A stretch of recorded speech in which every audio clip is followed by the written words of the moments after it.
Hello everyone, Daemon here with another itch.io game called Starlit Flowers. This one is another visual novel off my list, and after this I think there's only like a couple more and then I'm going to be done for a while because I've done way too many visual novels, although I do love them so much. It has been so long though, it's still hard to believe, isn't it, Mother? I'm not the weak little girl you left behind anymore. I can take care of myself. I don't need hopes or wishes upon stars to help me. I don't need anyone, and I certainly don't need anyone's so-called help. People only care about themselves. They'll only help you if they have something to gain. They'll only reach out to you when they want something from you. Wow, that's the stone-cold truth. It's pathetic. I can't stand it. I won't be like them. I won't let myself become such a pathetic creature. I'll carve my own path. I'll stand tall on my own 2 feet. Just you watch, Mother.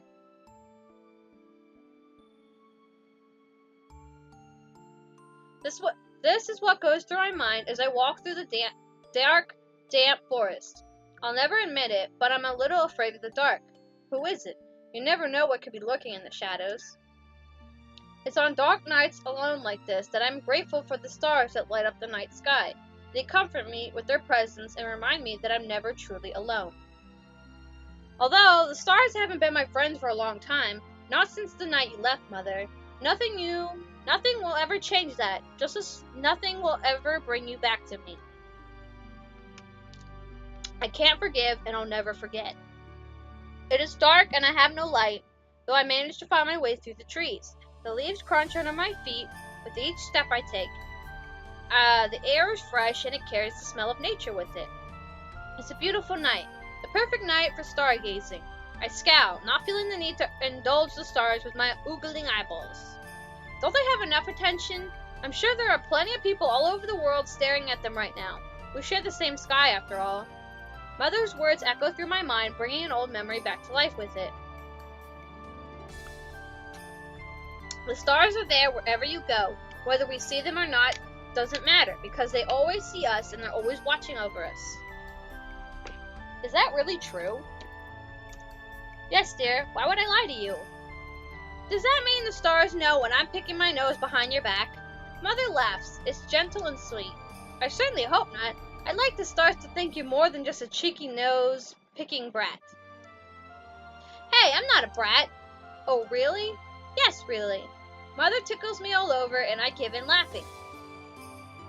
The memory vanishes, and I find myself alone in the present once again. Alone. I'm always alone these days. Why had that memory returned to me now? Out of all the times it could have given me comfort, it chose now. A nice small clearing comes into view. It looks like the perfect spot to set up camp for the night. Realizing how tired I am, I plant myself on an old stump and remove my backpack. Light. I need light. I remove a lantern and a fire kit from my pack. It doesn't take me long to light the candle inside the lantern. Years of practice will do that to you. As I'm going through the motions, I toss the kit back into my bag and jump off the stump, lantern in hand. The lantern light illuminates my surroundings. Trees that go on for miles is all that can be seen. Like some kind of tree prison, except it's not. The forest is a sanctuary. The stars outshine my lantern light, reminding me of their betrayal. I glower up at them. They twinkle back, and I force myself not to poke my tongue at them. I'm not 5 anymore, though sometimes I wish I was, because then I wouldn't have to be alone. 2 stars separate themselves from the others. Their light growing even brighter as they descend down to the earth. They move so fast I can hardly have time to register what is happening. The stars fall side by side and head straight towards me. They appear to grow larger the closer they get. I'm frozen in place, so afraid to move and too mesmerized to turn away. I'm being pulled in by their beauty. I almost want them to crash into me just so I can see them up close. But that's not the truth. The truth is, I want to see Mother again. Did the stars hear my wish after all? Take me to her. At the last moment, the moment when I think they'll take me, they split apart from each other, one going left, the other going right, and crash into the forest. The ground beneath my feet vibrates from their rough landing, and I feel myself shudder. All is calm and dark once again. The 2 fallen stars out of sight, but not out of mind. That was too close. Seriously, what just happened? Did I really just see that? I don't know. It felt real. Things always feel real in the moment, but as time passes, they begin to feel more and more like dreams or hallucinations. There's only one way to find out. I will myself to move without much thought or consideration. I head into the direction of the star that descended left. My heart pounds rapidly in my chest, and I don't even notice I'm running, despite desperate to see what fell from the night sky.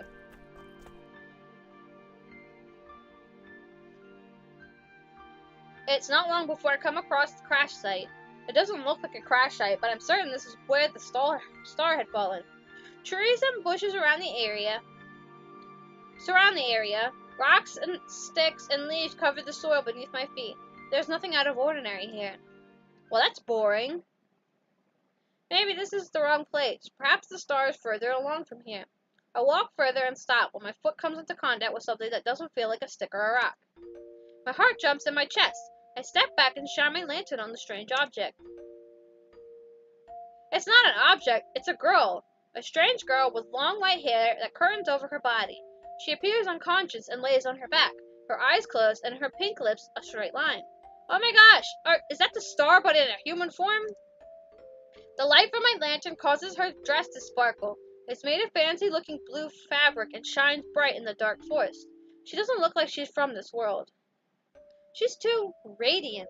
It feels as if I'm seeing something I shouldn't be seeing, like something from a fairy tale, what the stories Mother used to tell me. What on earth is she doing out here in the middle of nowhere? She looks like she escaped from a prince's ball and passed out after she ran for miles. Except her appearance is flawless, as if she just appeared here by magic. Bending down, I place my lantern beside me and grab her by the shoulders. Gently, I shake her awake. It takes a moment for her eyes to flutter open. They're curtained by long white lashes that blink at me. It appears she's looking at me, but she isn't. She sees straight through me. Are you okay? Her eyes focus at the sound of my voice. Her pupils dilate as she sees me for the first time. The strange girl stutters, then something in her must have snapped back to reality because she pushes herself off the ground in haste, but soon winces and falls back down. Pity fills my heart. What are you doing here? I fell. She mumbles under her breath. You fell from where exactly? The sky. This time she speaks loud and clear. There's confidence in her voice, like she's simply stating the sky is blue. She fell from the sky? Does she really expect me to believe that? How could she say something so ridiculous with that much confidence? But then, I did see those stars fall from the sky. No, it's not possible. I frowned down at her. If she truly did fall, from the sky or otherwise, she must be hurt, and that's why she couldn't lift herself up. Where does it hurt? A flush appears on the girl's features, and she averts her eyes from mine. My wrist. I think I landed on it when I fell. Show it to me. Politeness gets you nowhere in this world, not when it comes to treatment. Sometimes you just have to force medicine down a child's throat. It's for their own good. She's not a child, though. She appears to be a young woman around my age. Without giving me as much as a glance, the girl presents me her wrist. I take it and examine it under the lantern light. It does look swollen, but it's not too bad. Just a little sprain. One of my salves should help heal it overnight. All my supplies are in my backpack. I'll need to take her back with me if I want to treat her wrist. Releasing her wrist, I look up at her, and she peers back at me, her face unreadable. It's a small sprain. I could treat it, but you'll need to come back to my camp with me. The girl is silent, as if something heavy weighs on her mind. I decide to prompt her. Will you come? There's someone else. Someone else? You mean you're not alone? The girl shakes her head. What's your name? Ailis? I'm so sorry if I cannot pronounce that right. I'll just go with Ailis for now. Ailis? I don't know. That's a strange name, but my name isn't the most common of names either. Yeah, my name's Einar. Sorry if I'm saying that name wrong too. She doesn't seem to respond, so I try another question to keep her talking. What's your friend's name? Liz? I'm gonna call you Liz. Your nickname is now Liz. She's not my friend! Without realizing it, I take a step back, shocked by her sudden burst of emotion. She seems to notice and calms down, stoic once again. I'm sorry, but I'm just not on very good terms with her. It sounds to me like Liz wants nothing to do with this other girl, though she's hesitating. Does she care for her after all? Honestly, I can't just leave two girls wandering around the forest on their own. It's too dangerous. Even if she's not your friend, we should look for her. She could be hurt too. Liz is quiet. She stares at the ground and avoids my eyes. What is she thinking, I wonder? Does she really dislike this girl so much that she just abandoned her? Even I'm not that cruel. Or am I? After a moment of silence passes, she gives a deep sigh. Fine, but don't expect me to get along with her. That's a good enough answer for me. At least we're getting somewhere now. I need to do the responsible thing and help them out. No matter how much that grates on my nerves, and despite the strange things Liz has said. The earth almost spins around me as I push myself off the ground. I extend my hand out to Liz and try a weary smile. She hesitates to take it at first, but soon enough her hand is in mine and I pull her up and onto her feet. Once she's up, I quickly release her hand and try to ignore how warm and soft her skin is. Her skin had fallen against my own. Where do you think she could be? Liz looks around her, her white hair swaying with her movements. Then she closes her eyes and listens. Before I get the chance to ask her what she's doing, she turns on the hero and starts heading east. This way. Of course. That's where I saw the other fallen star land. It feels as though there's something more serious at play here, but I don't want to admit that to myself. Pushing that thought out of my mind, I follow her, my lantern lighting our way through the darkness of the forest. We walk in silence. The sound of leaves crunching under our footsteps is all that can be heard. Liz is faster than me, with her legs being longer than mine, she reaches the area first. Nothing here looks out of place. Everything looks as it should. Perhaps I really was hallucinating when I saw those stars descend from the sky. What's her name? I ask again. It's hard to run a search party without the person's name on your tongue. Liz groans and stops in her tracks. I have no choice but to stop too. Don't make me say it. I just thought we could call for her. She might be close by. There's a loud rustling coming from the bushes behind Liz. She doesn't seem to notice. I suddenly get the feeling that we are being watched, and whoever is watching us is prepared to pounce at any given moment. I open my mouth to warn her, but I'm too late. A dark silhouette appears behind Liz. Her name is Sir. The silhouette jumps at Liz and tries to grab a hold of her, probably so I can drag her into the bushes and eat her flesh.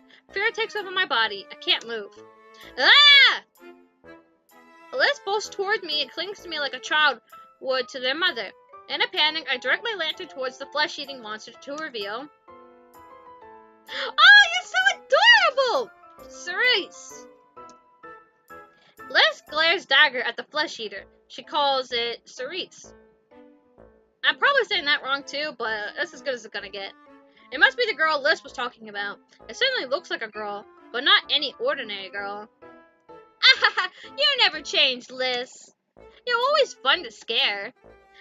I look Cerise up and down, taking in her appearance. She's like Liz, unusually beautiful. Her hair is short and curly. Her skin is milky white and her eyelashes match her hair, white as snow.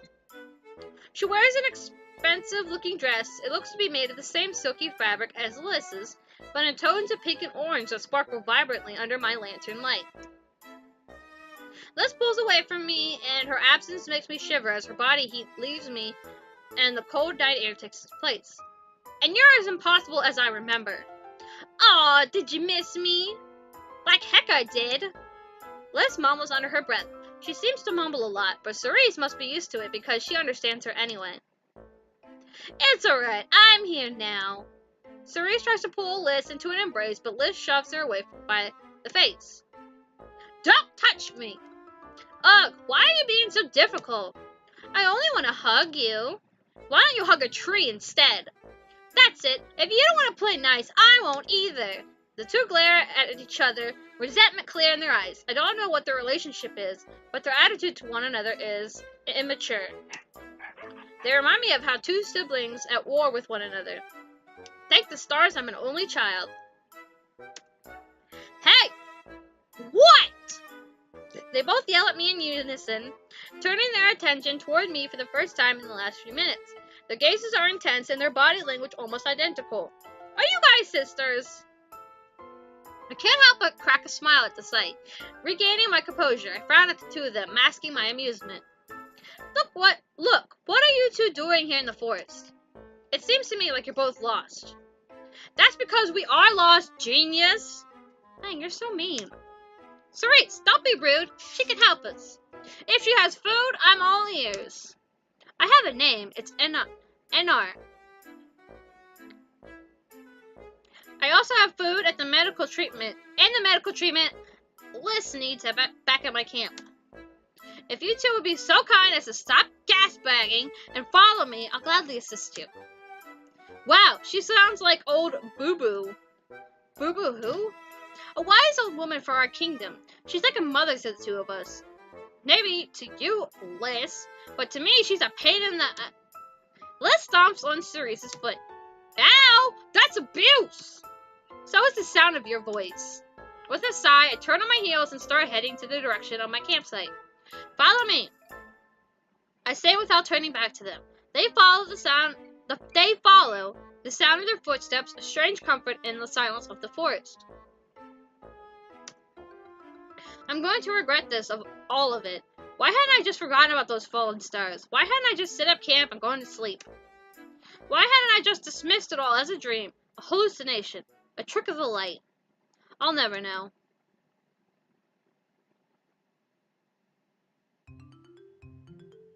It's not long before we reach the clearing where I had planned to set up camp. It's just how I left it, not a twig out of place. I head straight to the tree stump where my backpack sits and motion for Liz to sit up on the stump, and she does so. Cerise follows and stands behind her, her expression aloof. Do you always have to be breathing down my neck? Hey, I'm just here for the food. They're at it again already? What are they, dogs? I heave a sigh. Where's a stick when you need one? Behave. The two give me a strange look. I pay them no mind and bend down to remove my supplies from my backpack. My homemade salve is the first thing I take out, along with a bandage. The salve is made from a recipe Mother taught me. She was a great herbalist and practically taught me everything I know. Without her knowledge or her love, who knows where I'd be right now. Dead in a ditch. What? Why are you so dark? This time around, the two girls give me a wide-eyed stare as if I'm an axe murderer disguised as a harmless girl. Maybe I should stop talking to myself in front of them. It's strange, but the strangest thing is, it's only something I do when other people are around. I hope you're referring to our dinner. Liz shuffles away from me. I ignore it and Cerise's comment. Let's get this over with. I make quick work of opening the salve tin and Liz flinches. With a sigh, I take Liz's wrist in my hand. Worry ceases her flawless features. Hold still. Wait, are you sure that's safe? It's safe. I made it myself. Does she really think I tried to poison her or something? I'm not that much of a bad person. To prove this, I rub some of the salve on my own wrist. She relaxes in my grasp and doesn't seem so far away from me anymore. Finally, she allows me to rub the salve onto her injured wrist. She winces and I try to be more gentle. You did? How? She sounded impressed, but her face gives nothing away. Cerise, on the other hand, looks bored with our conversation. I'm a trained herbalist. With the use of plants, I can make all kinds of stuff like this. Wow, you're pretty smart for a little girl. Cerise chimes in. She was listening after all. Little girl? I'm 18. Yikes, you're old. No wonder you act like Boo-Boo. How old are the two of you? 4 years young. Excuse me, you do not look like 4 years. Liz steps on Cerise's foot once again. This will be a recurring thing, I can just tell. Ow! Will you cut that out? What she means is, a lady never reveals her age. Was that meant to be some kind of joke? Cerise sounded pretty serious, though. Whatever, I don't care. The two of them sure act like 4-year-olds, so it wouldn't surprise me. I'm finished with the salve. Next up is the bandage. I take the bandage and wrap it around Liz's wrist, making sure it's tight before releasing her warm hand. Liz averts her gaze and stares down at her now bandaged wrist.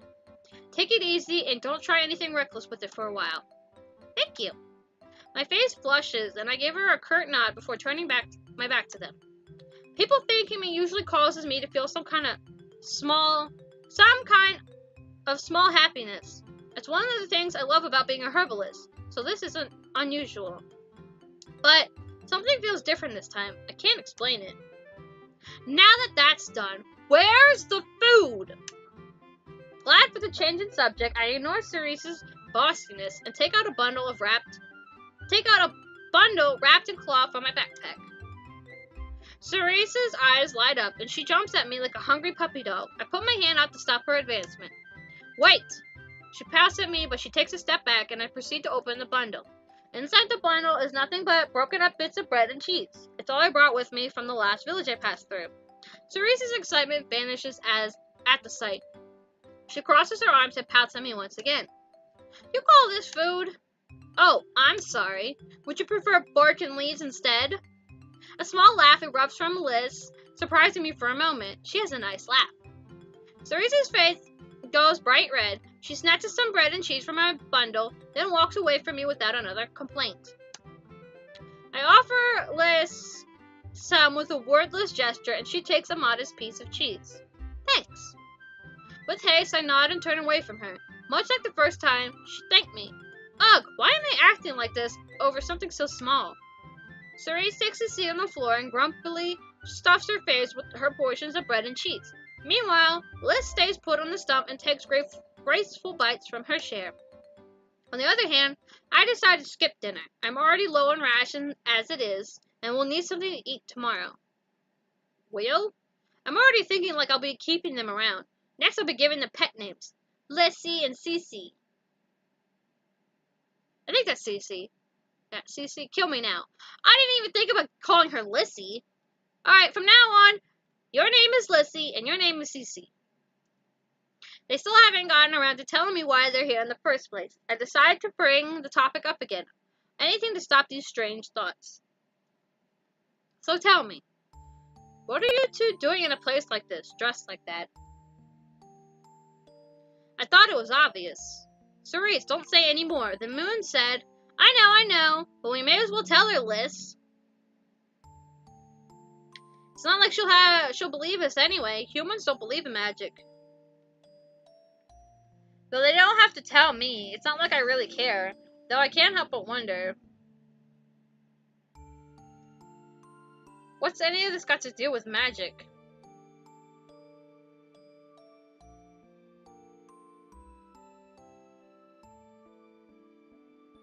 The two of them look at me, their expression serious. Liz always looks serious. But the expression doesn't suit Cerise, as she always looks like she's going to pull some kind of prank on you when you least expect it.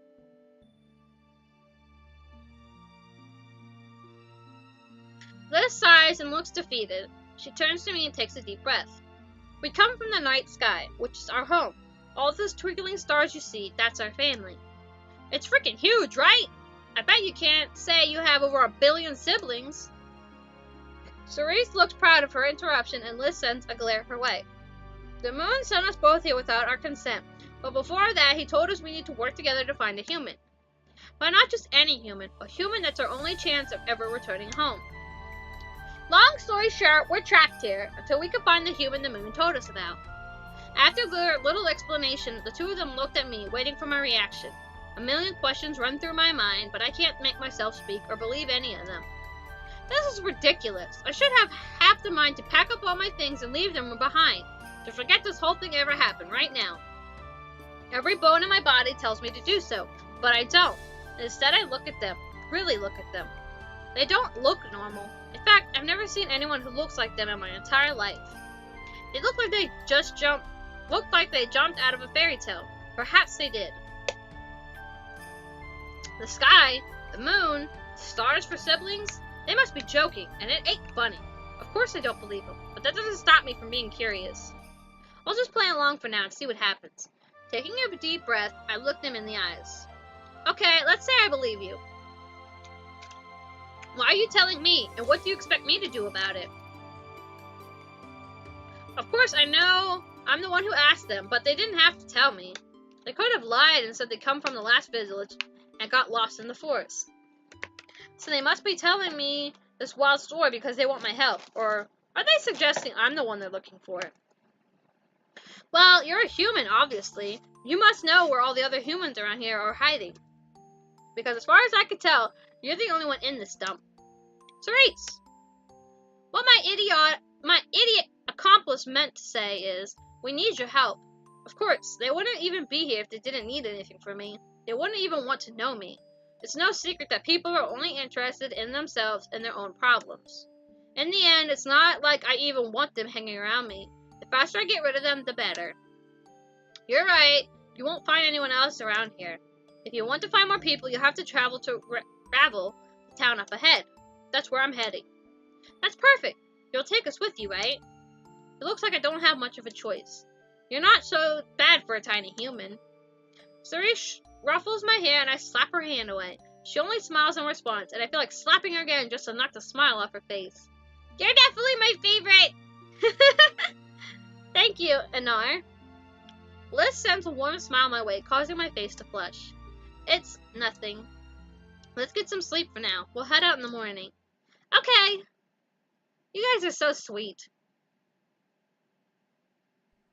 The sun's warm rays greet me as I open my eyes to a new day and will myself to get up. I had slept on the forest floor with nothing but my coat to keep me warm. A yawn escapes my mouth. I sit up, and my heart almost leaps out of my chest at the sight of them. I'm not alone. It's been a long time since I woke up with someone by my side. Liz and Cerise are huddled up together asleep on the forest floor. Liz rests her head on Cerise's chest, and Cerise wraps her arm around her. Aww! The two of them share the blanket I lent them last night. They look peaceful. It's an odd sight, a sight I never thought I'd see. Now with the way the two were arguing with each other last night. It's too bad I have to wake them. We should get going if we want to make it to Ravel as soon as possible. No, I won't wake them. It's better that I leave them like this. Instead, I'll use this time to prepare us some breakfast. I'm going to need all the energy I can get while having to deal with these two. A short laugh erupts my throat. I feel like a mother who doesn't want to wake her bratty children. A mother who grows more aware of her love for her children when they're asleep and silent. Time to get up. I lift myself off the ground and dust myself off. Then I grab my backpack and put it on. It didn't feel right leaving it behind. Liz stirs and opens her eyes. My movements must have disturbed her. She sees me with my backpack and jumps to her feet in a panic, knocking Cerise off her in the process. Cerise wakes up and rubs sleep from her eyes. Wait! Please don't leave us behind. We'll try our best not to be a burden to you. That's not it at all. Please calm down. What? You were just gonna leave us here? Cerise jumps to her feet and stands behind Liz. They both watch me, waiting to hear my explanation. Guilt washes over me. I wasn't planning on abandoning them, but it's like I hadn't thought about it. Luckily for me, they're not mind readers. I was just gonna get some leaves for breakfast. Humans eat leaves? Geez, you weren't kidding when you offered me some for dinner.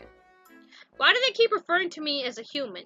Aren't they human too? They certainly look it, but not the ordinary kind. They're extraordinary. I've been doing my best to ignore the strange things they say, though it's getting on my nerves, much like everything else about them. Liz's manners are the only exception. At least one of them is civil. No, we don't eat leaves. We infuse them in boiling water and drink it. Yuck.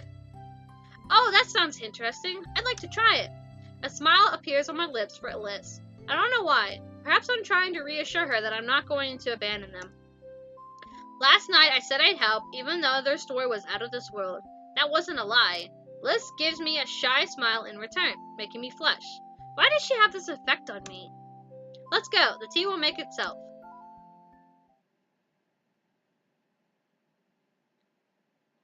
One step after another, we venture through the forest. It's a beautiful day. The birds are chirping in the trees, and the sun's warmth is shining down on us. To my surprise, Liz and Cerise have been so quiet I almost forgot that they're trailing behind me. It won't last. Soon enough, they'll be at each other's throats once again, and I'll have to stop them myself from knocking the two of them out. Deep breaths. Although I say this to myself, both girls take a deep breath behind me. To test them, I let out a sigh. They sigh in return. That's it. I turn on my heat and glare at the two of them. They glare back at me.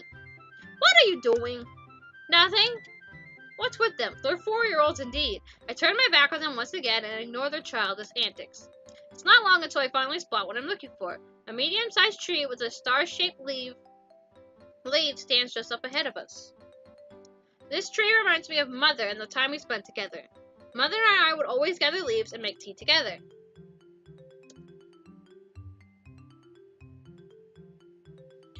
As a child, I hated tea. Mother made me drink it though. She said it was good for me, and I believed anything she used to tell me. No matter how bitter the tea tasted, I'd drink it, just to make her happy, to make her proud. That's all that mattered. Now I love this tea. Yeah, but I don't like bitter drinks. I don't think I like tea. It's the only thing in the world that makes me feel closer to her. My legs run on their own. My memory gives me new energy. I run to the tree and pluck a star-shaped leaf from its branch. The strong scent from the leaf fills my nostrils as I hold it to my nose. The smell is nostalgic. It reminds me of home, or rather, what was once home. Humans sure love their leaves. Cerise's voice catches me by surprise and pulls me back into reality. I hadn't heard them approach. I turn around to see Liz standing in front of me, smiling. Are these the leaves you were talking about? Yes, I just need to pick some and then we can start making the tea. How exciting! What can I do to help? She wants to help? I hesitate. It's hard for me to let others help. Usually other people are no help at all. Having others around only produces more work. Well, I mean, that is true, but it's also nice to have some help sometimes. What if they slack off? What if they do it all wrong? It's hard for me to put my trust in others. Aww. Liz appears to notice my hesitation as she looks downcast all of a sudden, the smile fading from her face. Cerise storms up behind her and glares in my direction. We're not useless, you know. You can at least give us something to do so we don't die of boredom. Okay. They sure can be pushy when they want to be. I think my mind wandering. They watch me in anticipation. They look as if they'll hang on to every word I say next, like children that want nothing more than to please their doting parents. With their eyes glued to me, I set down my backpack and take out a canteen, followed by my fire kit. Then I return my attention back to the two overgrown puppies standing in front of me. Liz, I need you to take this canteen and find us some water. There should be a spring nearby. Liz looks pleased as I hand her the canteen. She takes it with a sense of pride. I'll do my best, she says before she dashes off in search of the spring. Her enthusiasm causes me to flush. What about me? With my face now red, I turn my attention back to Cerise and hand her the fire kit. She takes it a little confused, like she's never seen one before. I need you to do the most important part.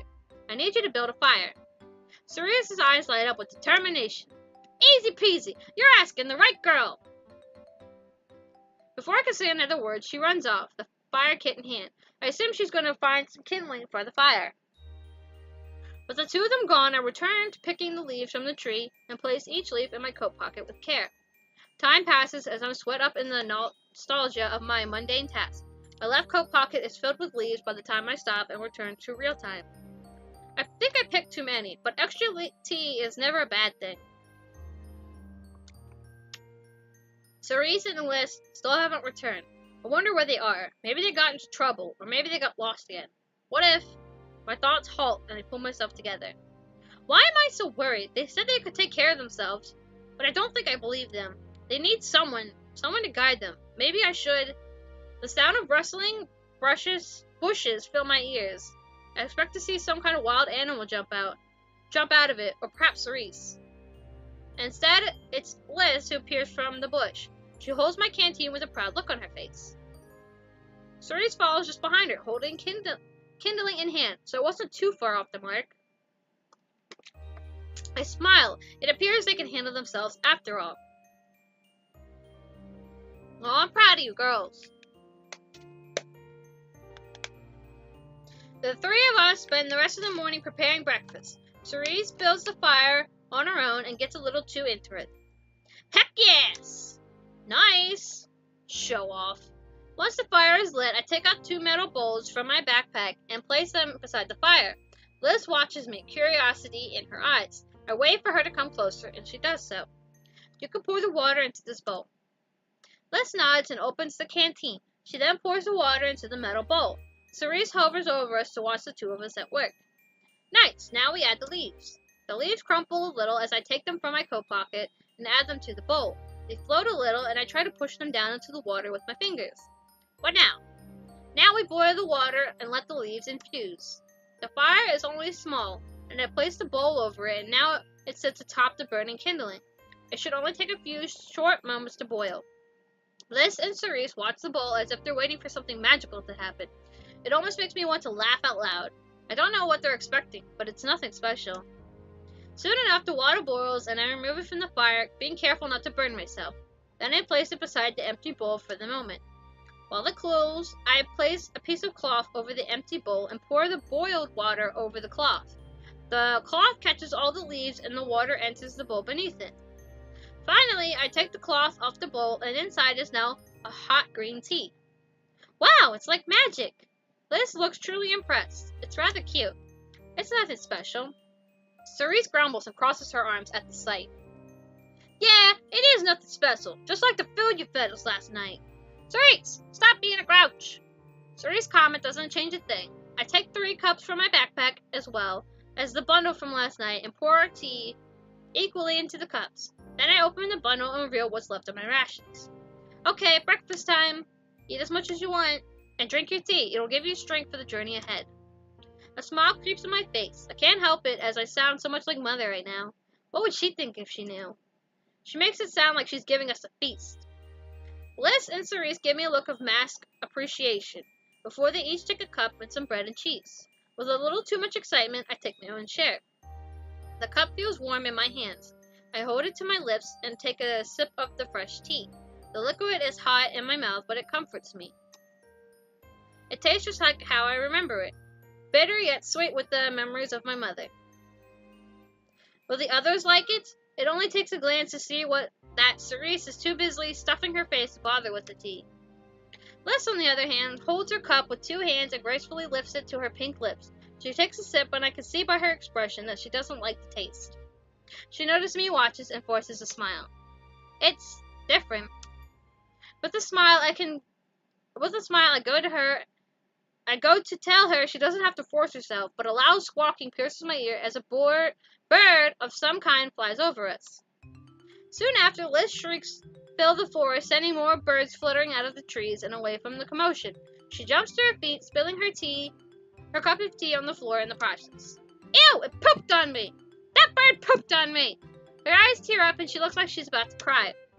Cerise bursts into laughter and spills her own tea. Unfortunately for me, I'm sitting beside Cerise and her tea spills over on my arm. The hot liquid goes through my coat and scalds my skin. My reaction to the pain causes me to drop my cup of tea. Hopelessly, I watch it fall to the floor and go to waste. The 2 girls don't seem to notice, and soon they're at each other's throat, just as I had anticipated. Shut up, Cerise! Just shut up for once! This is happening because you're here! You're nothing but a bad omen, a burden I don't want in my life. Cerise's laughter stops. Her amusement vanishes as she now appears to be fueled by anger. Excuse me? All I've ever done is try to be a friend to you, and all you ever seem to do in return is push me away. I'm left feeling disappointed. Not about my arm. I can handle a little pain, but the tea. That took so long to make. My arm, I have to treat it. What a pain. What a real pain these 2 have become. A friend? All you've ever done is tease and condescend me. You call that being a friend? That might be the way you see it, but... Hey! They're silent, their eyes now on me. They take notice of me and see I'm in pain. Cerise looks dumbfounded, while Elise appears worried. I'm gonna need some help with this burn.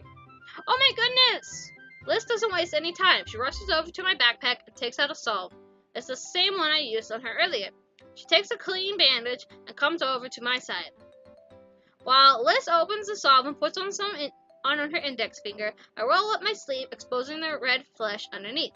It doesn't look too bad. Liz applies the salve, gently rubbing it onto my skin. It's painful, but I bear it. She does the job well and finishes it by wrapping the bandage around my arm with care. When she's finished, she pulls away from me and looks up at me in concern. Will you be okay? Of course. Thanks to you. You're a fast learner. Her cheeks warm at my words, and a smile graces her lips. I can't help but smile back at her, my own face growing warm. We gaze at each other for a moment. Cerise stands over me.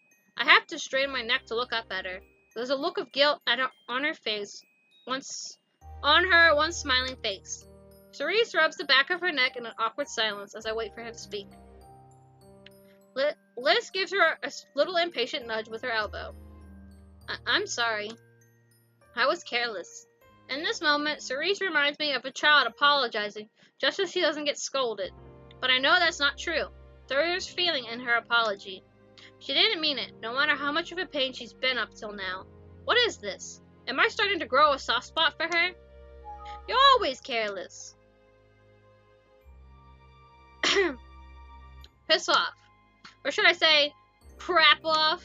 You can say whatever you want. It all sounds like crazy talk to me. Why, you little prissy princess? You big nosy dog. The two girls glare at each other and a dark aura surrounds them.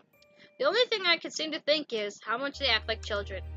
Two children who don't know any better, who are always trying to one-up each other, who act like they hate each other, but in the end, they love one another. Two children or two puppies? Thought makes me laugh aloud. The two of them turn on me, irritation in their eyes. I can only bring myself to smile at them, as I try to hold back another burst of laughter. What's so funny? The two of you?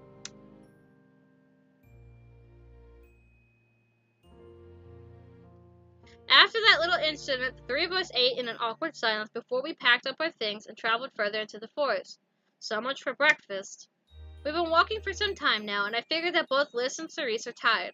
I haven't heard a peep from them since we started. This has given me time to myself, to my own thoughts. It feels strange. I almost feel like I'm alone again. The only thing that reminds me that I'm not alone is the reassuring sound of footsteps behind me.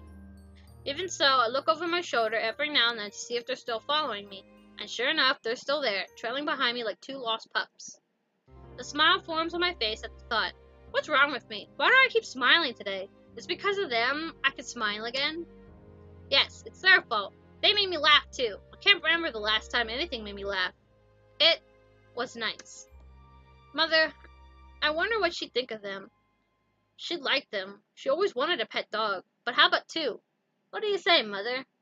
My eyes always look up to the sky when I address her. I don't know why. It's not like I believe in an afterlife. It's just nice to think that she's up there watching me. Ugh! Are we there yet? My thoughts are disrupted by Cerise's whining. Do you see a town around here? No. Then keep walking. I'm not taking another step. Cerise stamps her foot against the soil. I stop and turn back to her. There she stands, her face defiant and her mind made up. How dare she disobey her master? Bad dog. What? Liz catches up and looks between the two of us. What's going on? Are we taking a break? Yes, or I'll surely die. Come on, we haven't walked that far. How do you expect to ever reach the town with that attitude? How do you expect me to ever make friends with yours? Cerise, there's no need for that. Just like there's no need for your constant nagging, Liz. I could say the same for your whining. And there we have it, the deciding factor. If I don't let us take a break soon, they'll kill each other. Maybe that won't be so bad. Look, if we could just walk a little further, we could stop for a bit. Agreed? The two of them glare my way, but seem to relent as if they're too tired to argue. Okay.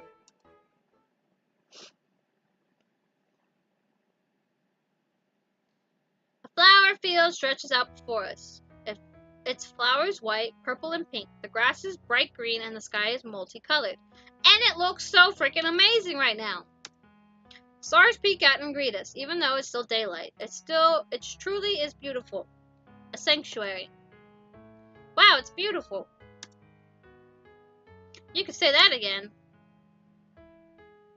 Cerise runs off into the field,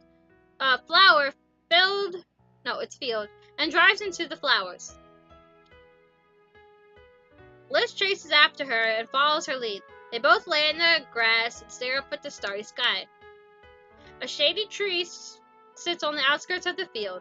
Flowers surround it and keep it company. I head towards it. Once I reach the tree, I remove my backpack and sit down. It feels great to stretch my legs and rest my aching feet. The sight and scent of the flowers brings another memory to mind. Mother loved flowers.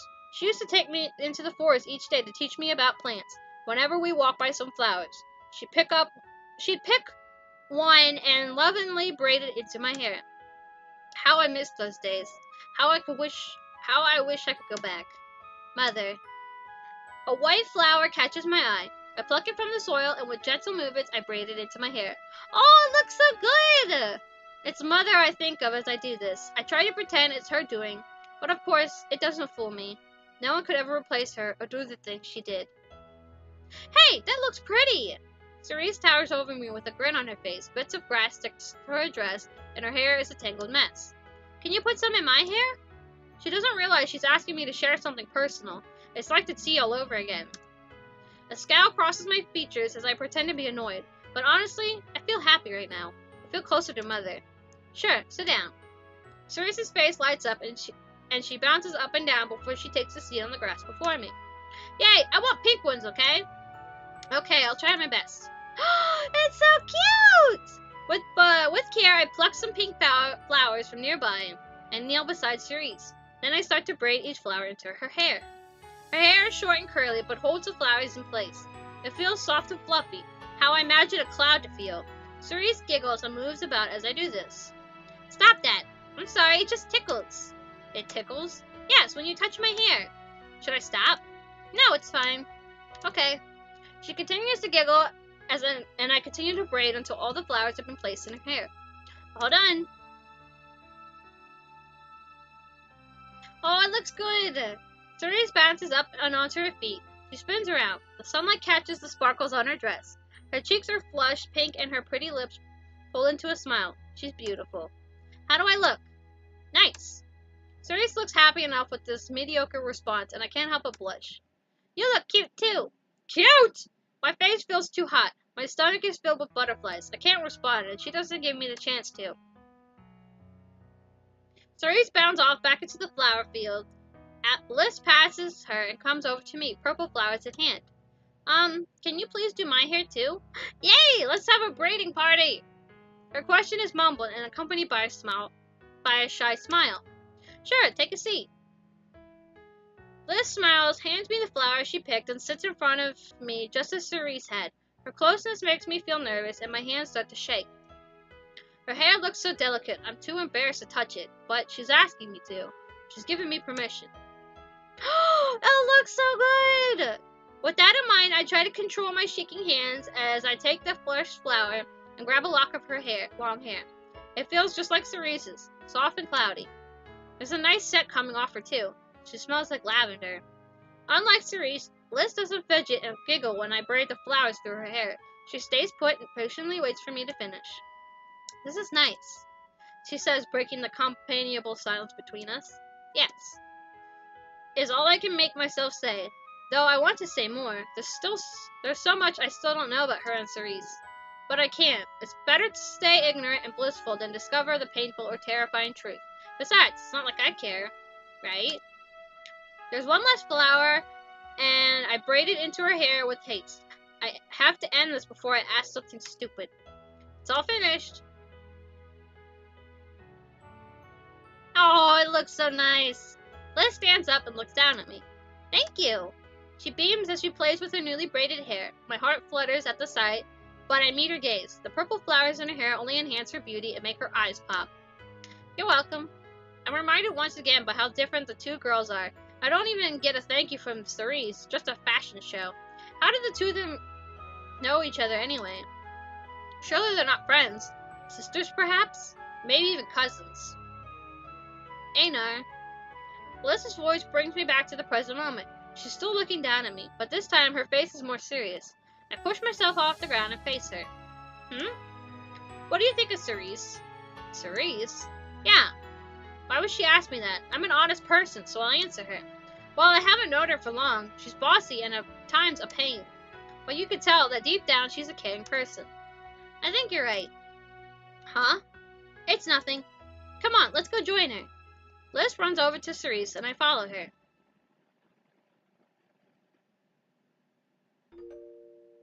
Cerise lays on her back in the field of flowers. I place myself beside her and Liz lays on my right so that I'm wedged between the two of them.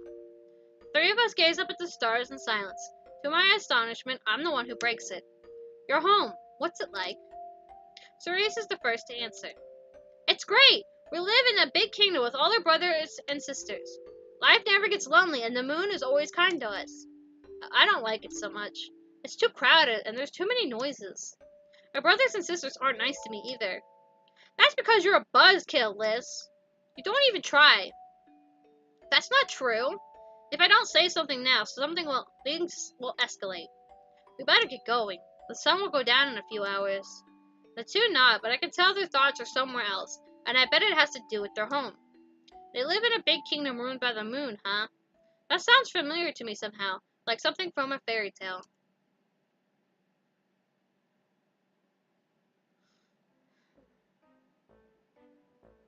The sun is being consumed by clouds that hover above us as we walk through the forest with our flowers still intact.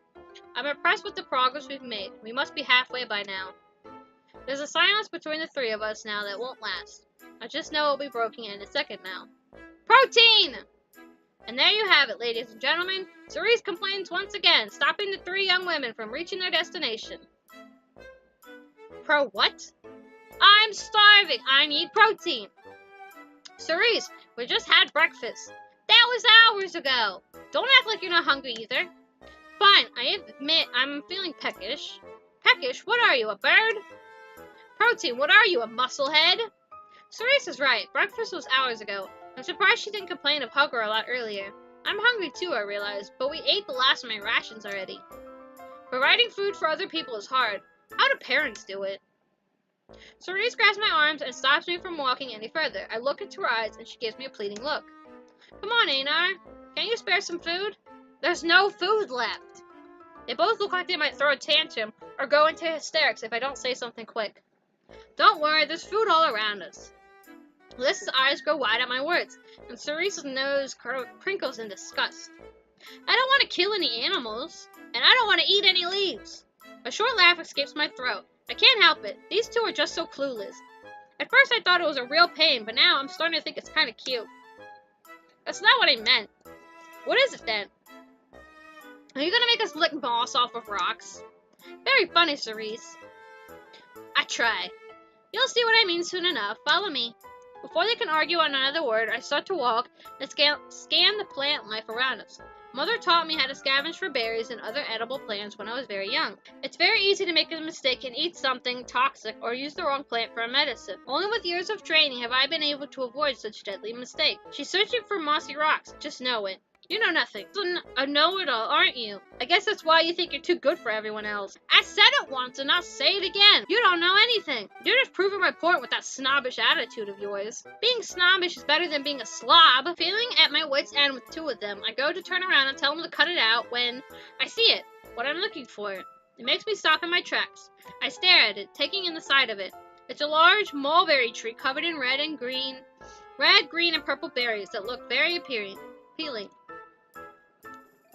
Cerise and Liz must notice my sudden stillness, as they too stop and follow my gaze. Their eyes light up and their stomachs take over their brains. Before I can explain anything to them, they rush over to the tree and take a berry each. Cerise takes a green berry and Liz takes a red one. They're like hungry dogs. I expected this from Cerise, but Liz too? Their hunger pains must be worse than I thought. I catch up to them, but I'm too slow. Well, they're poisoned now. Stop! They don't listen. Instead, they shove the berries into their mouths. If I had left them on their own that first night, I'm sure they would have died from eating one poisonous plant or another. Perhaps several. Luckily for them, these aren't poisonous. Helpless, I watch their faces contort from an expression of pure delight to one of disgust. Liz forces herself to finish the berry, while Cerise spits out the remains of her berry on Liz's shoe. Ew! Liz kicks the chewed up berry off of her expensive shoe and glares at Cerise. This isn't food! Are you trying to poison us? Both Cerise and Liz look in my direction with disappointment and mistrust in their eyes. All I could do is laugh. I can't stop myself. The two glare at me even further, as if I've gone mad. What's wrong with you? My sides hurt from laughing so much. It's been a while, but I managed to pull myself together. They're not poisonous. I don't think I'd have gone through the trouble of poisoning them myself. You're both capable of doing that without my aid. Then, why do they taste so bad? You didn't give me the chance to explain. They taste bad because you ate the red and green ones. They aren't ready. It's the purple ones that are ripe and ready to eat. Give them a try. Why should we trust you after you just laugh like a maniac? Trust me, or starve. It's your decision.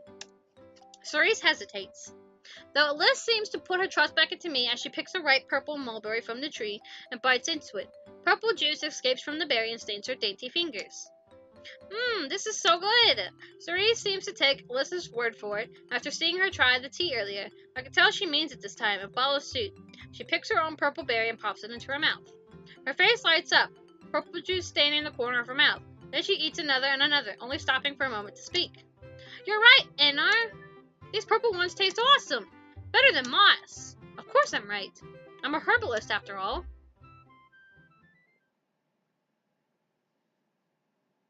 We pick a bunch of ripe mulberries together and sit under the shady tree to eat them. A memory of Mother returns to me. I recall doing something similar with her when she was here. It was a beautiful day that day, and there was purple-stained smiles and kisses from the sun's warm rays. It had been much like now. Except I'm not with Mother. I'm with two strange girls that appeared out of nowhere. Though they claim they fell from the sky, their names are Ailis and Cerise. I'm getting to know them little by little, and somehow they make me feel less alone. Is that bad, Mother? Is it bad that I found others to comfort me while you were gone? Are you okay, Einar? The sound of Liz's voice brings me back to the present. I look up and see both Liz and Cerise giving me a look of concern. I smile at them and give a short laugh, not at their gesture of worry, but at the state of their faces. Purple berry juice runs down their mouths and stains their milky white skin, and their hands are stained too. The juice looks almost magical against their pale complexion. They frown at me before they turn to each other, a smile of amusement cracking on their faces before the two of them burst into laughter. We laugh together for a time, and I begin to forget why we were laughing. Silence soon consumes us as we grow weary of laughter. The clouds in the sky are dark and heavy by this time. A question comes to mind in this moment. I don't know where it came from, but it has me curious, so I ask. Do you two have parents by any chance? No, we don't.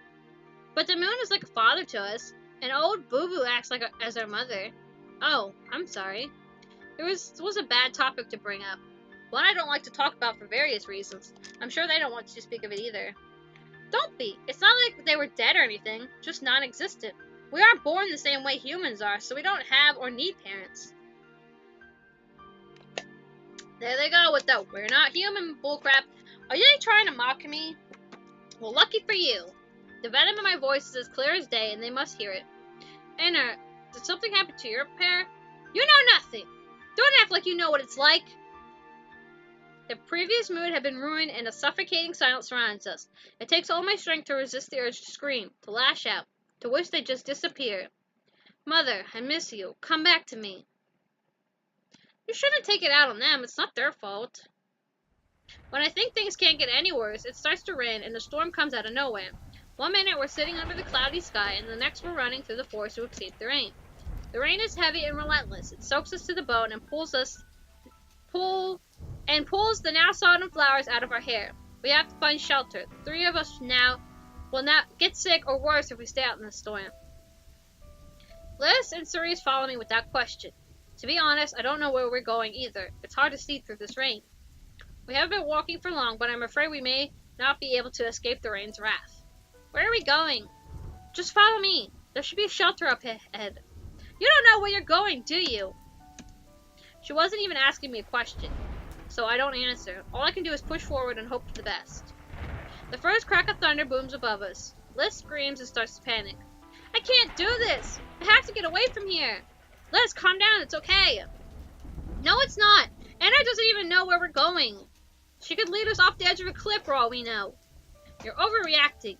Don't tell me I'm overreacting! Don't act like you're my friend! It's not an act, Liz. I am your friend. A friend wouldn't say such inconsiderate things. A friend wouldn't constantly push me away. Maybe I don't want you around me.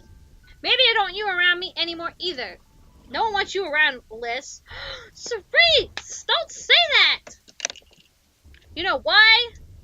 Because you think you're better than everyone else, and you only care about yourself. Liz doesn't respond. Instead, she turns on her heel and runs in the opposite direction. Liz, wait! Cerise watches her run off into the stormy, dark forest on her own until she's out of sight. Then realization washes over her face and she turns to me. Einar, we have to find Liz! She's afraid of thunderstorms. Now she cares? But she's right, we have to find her. We can't just leave her on her own. Thunderstorms are frightening. I was once afraid of them when I was a child. Mother would hold me during those times, and I would cry. Then Mother would rub my back and tell me stories in order to take my mind off the storm. It always worked. Les must be afraid wherever she is right now. With a sigh, I look Cerise in the eye, and I see genuine concern. Okay, let's go find her. Cerise takes my hand in hers. All of a sudden, her hand feels warm and solid in my own. My face warms at the touch. What? It's just so I don't lose you too. We have to stick together. Okay.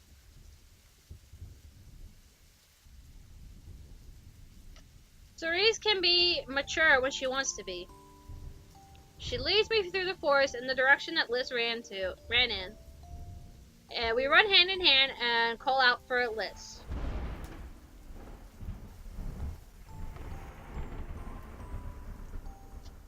Thunder cracks above us loudly, making it hard for me to hear my own voice, and cold wind blows against my face, causing my eyes to water.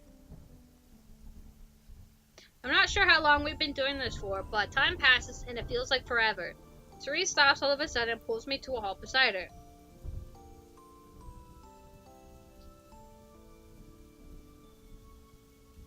It's no use. She's gone and it's all my fault. She's right about that. Cerise was the one who drove List. Oh, shoot, crap. Hang on, can I go back? Oh, what? I can't go back. Why do you two argue so much? It's because we're so different from each other. I guess it's natural, or maybe it's become a habit. I don't know. But I do know that I don't mean to argue with her all the time. It may not seem like it, especially now, but I really care about Liz. She's important to me. I know. You know? How can you say that after how you saw I treated her? Because you're searching for her. Because it's been at least an hour and you haven't given up. Only a real friend would care that much about someone they love. Love? Yeah, I do love her. A silence passes through us, and all that can be heard is the rain and the thunder. Cerise's hand is still in mine, and I give it a soft squeeze. It's only a small gesture of comfort, but I can tell it means a lot to her. Come on, let's keep looking. Cerise gives me a thankful nod and allows me to lead her through the forest. Eventually, I spot a small cave in the distance, and Cerise notices it too. It's the perfect place to hide during a thunderstorm. Hey, she could be in there! Let's go!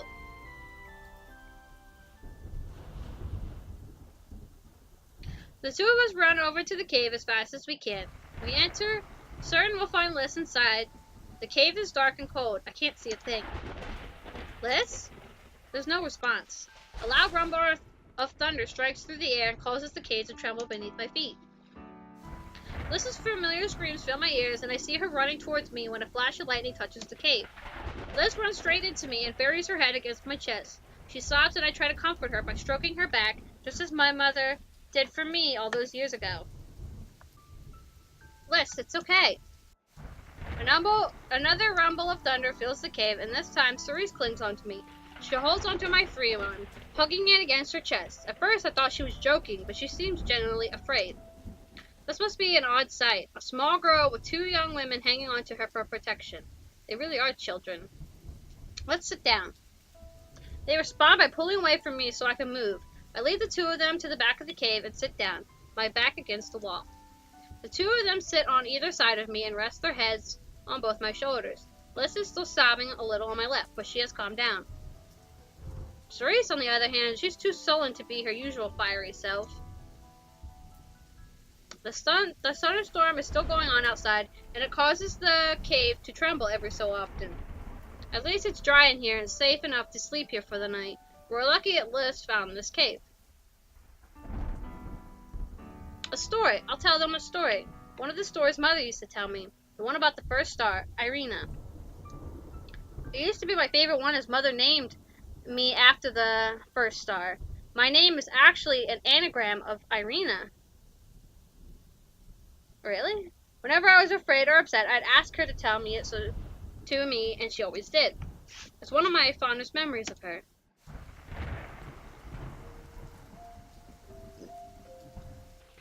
Once upon a time, there lived the moon. He was the only light the humans could count on at night. The humans appreciated the moon's light and would often send him prayers. Even so, the moon was very lonely as he lived in the dark night sky on his own. He longed for a family. One night, the moon met a girl, a sickly girl, who would pray to him each and every night. The girl's name was Irina, and she was dying. She didn't have much longer to live, and she had no one else to turn to in her time of need, so she turned to the moon. She and the moon soon became good friends, but it was hard for the moon as she was dying in front of him each day. He had finally made a friend, and he didn't want to lose her. When Irina was on her deathbed, the moon told her he would grant her one wish before she left this world, but he can't save her life. Irina smiled at the moon and said, "My only wish is to stay with you. Won't you allow me to accompany you in the night sky?" At her words, the moons began to cry. When Irina passed away, the moon took her spirit and gave it new life. She was reborn, and she became the first star to ever govern the night sky alongside the moon. Thanks to Irina and her wish, the moon discovered how to create stars. He learned they could only be born from human spirits. A new rule was created.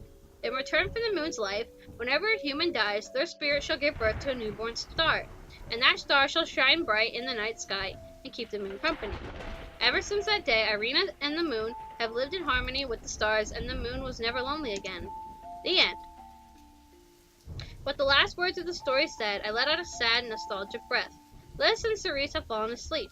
The weight of their bodies lean against my own. Their body heat keeps me warm, and I'm glad for it. The three of us had a rough day. I'm exhausted. I feel my mind begin to drift off into sleep, but before I let it take me, I send a prayer to Mother. Mother, wherever you are, I hope you're not lonely, and I hope that there is someone taking care of you the way you took care of me.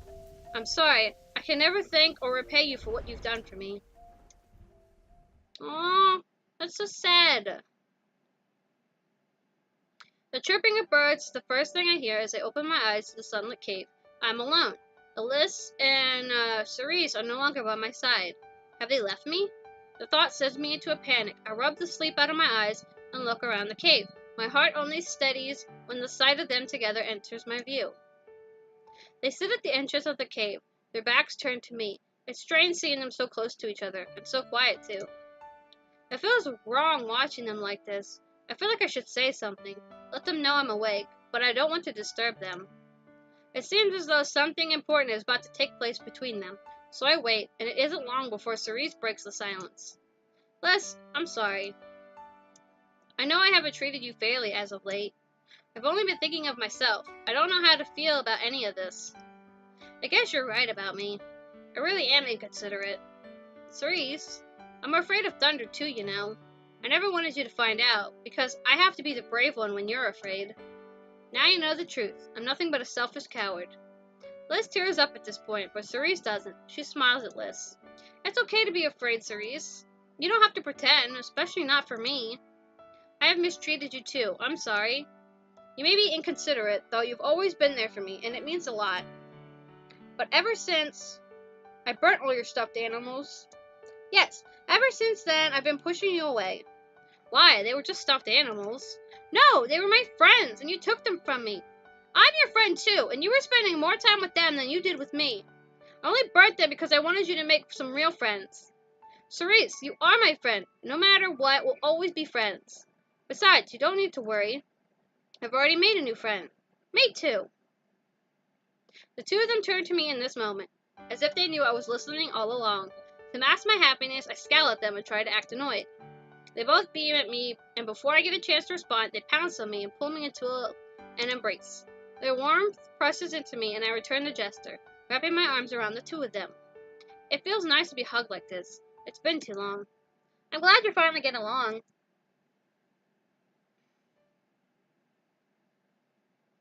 Determined to reach the town more than ever, I run ahead of Liz and Cerise. They must be homesick. I want to help them return home, while they still have one to return to. I don't want them to end up like me. This is what I think as I run.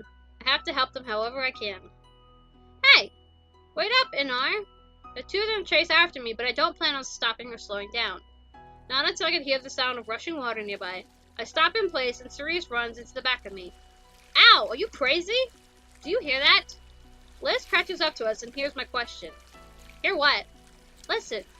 The sound is as clear as day to me. The relaxing sound of a rushing river. It's just up ahead. We have to find it. Come on! Without an explanation, I run and they follow. I think they're used to me by now.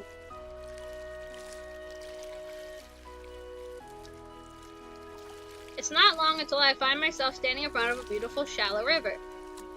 The water glistens under the sun's rays and it's overflowing a little from last night's rain.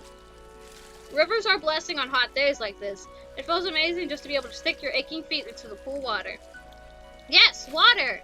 Cerise kicks off her shoes and runs straight into the shallow water. She sits in the river and kicks her legs up and down, splashing water all over her surroundings. Thankfully, Liz and I are safe from her watery assault. A smile appears on my face at the sight of Cerise.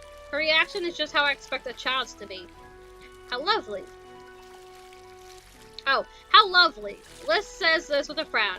I'm starting to think she has a grudge against water or something. It wouldn't surprise me. Cerise turns to the two of us, a mischievous smile on her face. Come on in, you two. The water is nice and cool. No way. Aw, party pooper. Einar, what about you? I'll do it at my own pace, thanks. Cerise pouts but doesn't say a word. She continues to splash around like a giant kid in a paddle pool. With a sigh, I remove my shoes and socks and set them aside. The grass feels great between my toes. I take a seat on the riverbank. The water shimmers before me, and I dip my feet into the coolness of it. The water leaves my feet feeling refreshed. I scoop up some water with my hands and splash it against my face to help cool myself down. How is it? Liz is now standing beside me, almost hiding me. Cerise is to blame for that. Oh, almost hiding behind me. Cerise is to blame for that. It's nice. You should join me. Try as I may, I send her an encouraging smile. She seems to shy away, averting her eyes from my gaze. Just when I think she won't do it, she proves me wrong. She removes her shoes one at a time, placing them beside mine. Liz then sits next to me on the riverbank, and slowly she dips her milky white feet into the water. She seems to relax. I can see by the look on her face that she finds it as refreshing as I do, but I still ask. What do you think? Liz flushes at my question. You're right. It is nice. She smiles my way, and I don't think I've ever seen her smile like this before. She looks truly happy. My heart skips a beat, and I'm lost for words. Hey, Liz! Cerise smiles mischievously at her friend. What is it, Cerise? Liz isn't pleased to have Cerise's attention. Cerise doesn't reply. Instead, she lays on her back and uses her feet to kick up a storm in our direction. In an attempt to protect myself, I put my arms up, but it's no use. Cerise's splashes soaks us both. Once she stops, Cerise smiles at us, happy with her little stunt. Liz, on the other hand, she looks furious. You idiot! My dress is soaking wet thanks to you. Yep, now you don't have an excuse not to join me anymore. Don't worry, I'll die from the flu before that happens. Chill out, it was just a little fun. Right, Einar? Cerise smiles at me, and Liz glares in my direction. Okay, this is it. It's time for some payback. With a sigh, I send a scowl Cerise's way, pretending to be my usual grumpy self. Then when Cerise has her guard down, I lean back on my arms and kick the water with all my strength. An assault of splashes hit Cerise. She only laughs and kicks up her own assault right back at me. Liz gives a small scream and jumps away from the both of us. Now we're talking! My legs grow tired and I stop. Cerise halts too. We watch each other to see who will make the next move. I jump to my feet and I run into the water. Cerise does the same. She runs away from me laughing and I chase after her. Cerise slips and falls into the river, and I get her while she's down, kicking relentless splashes at her. She laughs and eventually grabs my ankle, pulling me down into the river with her. She pulls me into an embrace and I laugh before I can return it. That was fun. Yeah.